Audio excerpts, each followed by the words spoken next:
name is Martin Wissenberg. I'm here with Riders Club of America. I know you haven't got much time today, so we're gonna play the audience participation game. Here we go, and return.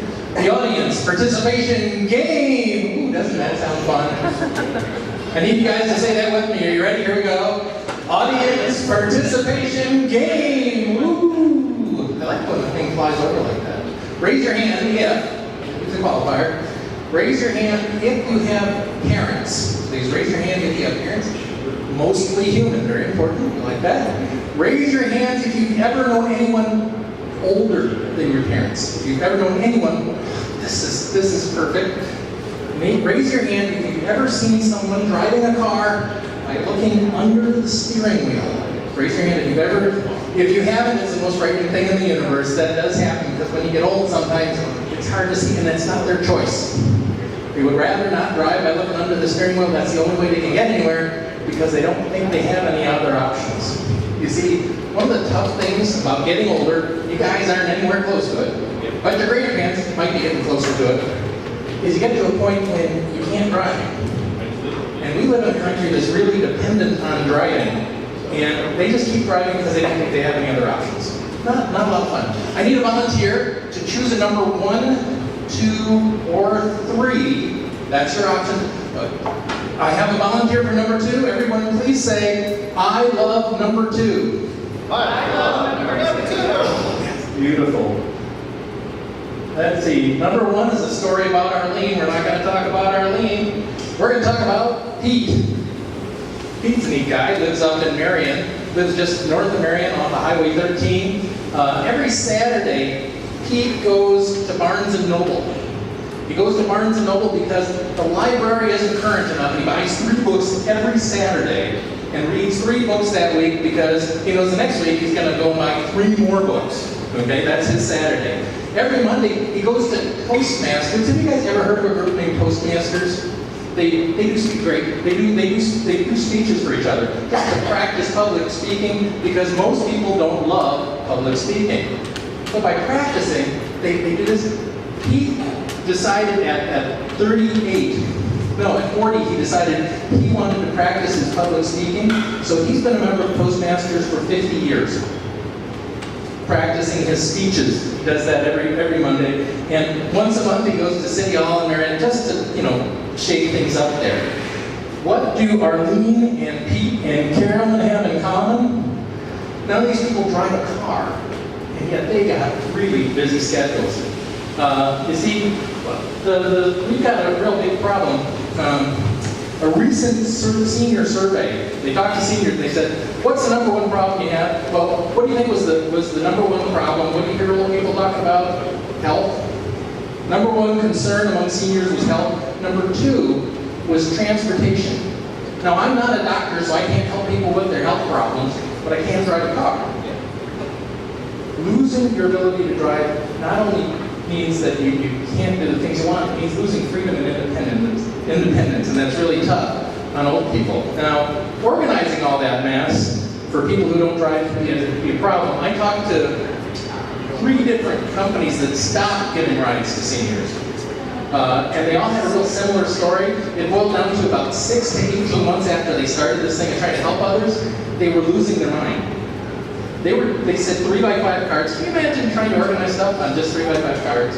Spreadsheets, databases were not enough to organizing the ever-growing needs of riders and drivers. And they felt if they weren't there, everything would fall apart.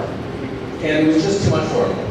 Now, there are solutions to that. There are logistics programs which help organize transportation. And if you have $150,000 and an extra $60,000 for a programmer to manage that database, you can start your own transportation program. Who has an extra $150,000 and $68,000 a year extra? No one? Okay, that's number 1. Second, I run a nonprofit, which is a different type of world. A nonprofit wants to meet a need without having excess income in the process. It's a different business structure that you may or may not learn about eventually. Just a weird little bucket of people. If you're a nonprofit, I found another group up in Maine that will sell you the software, rent you the software, and they'll keep track of all of it and manage it. And for only $50,000 a year, a nonprofit can get this software. Who in this room has an extra $50,000 a year that they want to spend on transportation software? Yeah, I don't. That would be half of my cash budget in a year. I don't have that. So what we did as a solution is we built software on our own that we could take out to people at a low cost. So at 50 cents a ride, people can organize riders and drivers in their community. What it does is it takes that cost of entry down to something that people can afford across the world, but I want to make sure it worked. So I started that here in Cedar Rapids. We give rides to people who don't drive. I don't imagine many of you or any of you have ever heard of Riders Club. We do about 1,000 rides a month. We've done a little over 65,000 rides in the last 6.5 years. Just by organizing volunteers, we've got about 70 people who are willing to give a couple hours a week. We work with about 280 families, and I got a waiting list of about 40 families that want to use our service that I can't bring on yet. But what I wanted to prove, I wanted to prove that a nonprofit could be self-sufficient, that didn't require state and federal funding.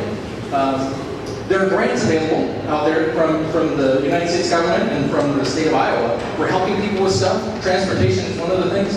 In our first 2 years, I watched 3 programs in this community go away that were state and federally funded because the money just dried up. I didn't want that to happen to the seniors who need rides. Because all of a sudden they thought, oh man, I've got this ride, I can just call them up and they give me a ride. And those programs, they all of a sudden couldn't do that. So I wanted to build something that was self-funded. And we have done that. We've reached that point that the money we generate from rides is enough to keep us going. And I want to prove that concept work because my next step is to take this idea and plant it in other communities. It's something that makes the world happen. Here's the United States. I hope y'all recognize that. I did this presentation in New York, so I had to put a dot on it so they know where Iowa was. just a weird world. But within 300 miles of Cedar Rapids, there are 23 communities that are of sufficient size to start a Riders Club.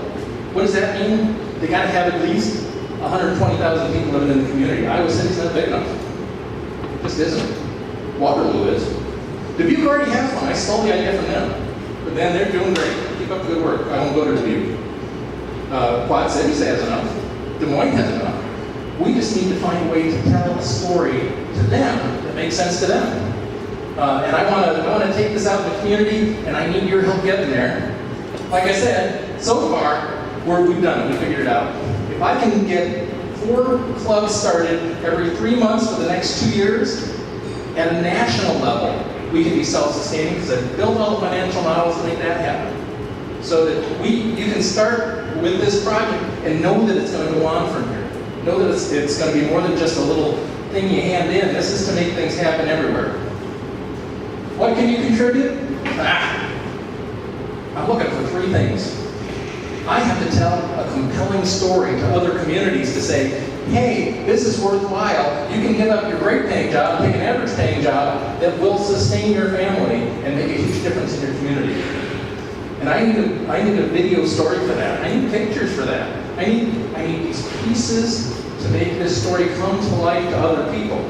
And that's what I need somebody to do, to help me build that story and make it compelling in less than 400 seconds.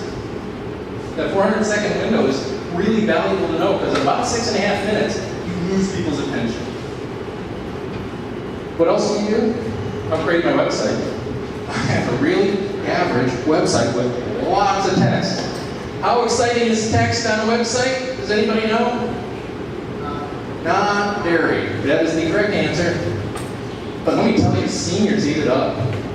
I probably have 50 different pages on my current website, and I have people who are doing a comparative study of slides that you can't get between.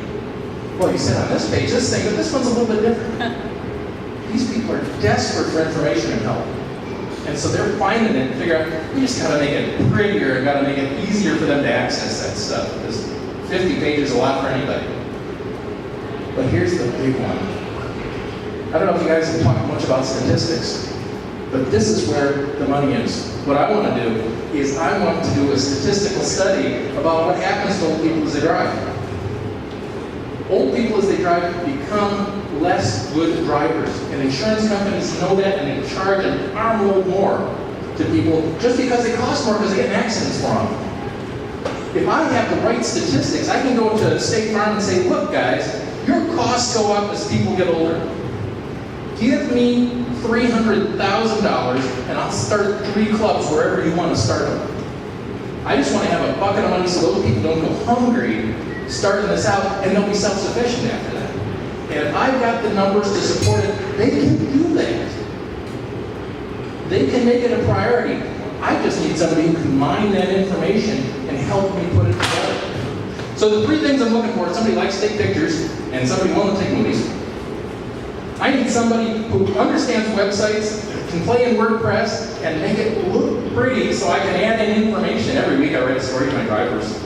I just want to be able to publish it quickly. I just want to blog, and I don't know anything about blogging. You tell me what button to push, I'll push it and blog.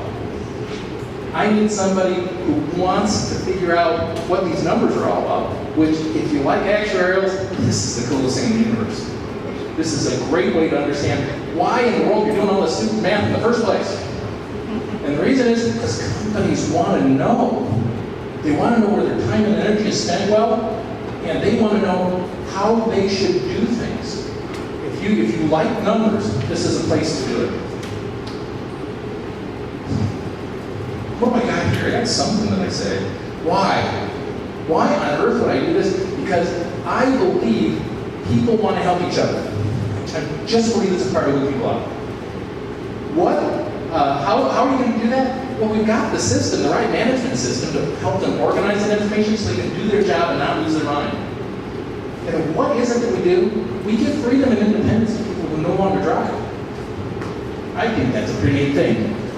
What do I want from you? I want you to come drive with us.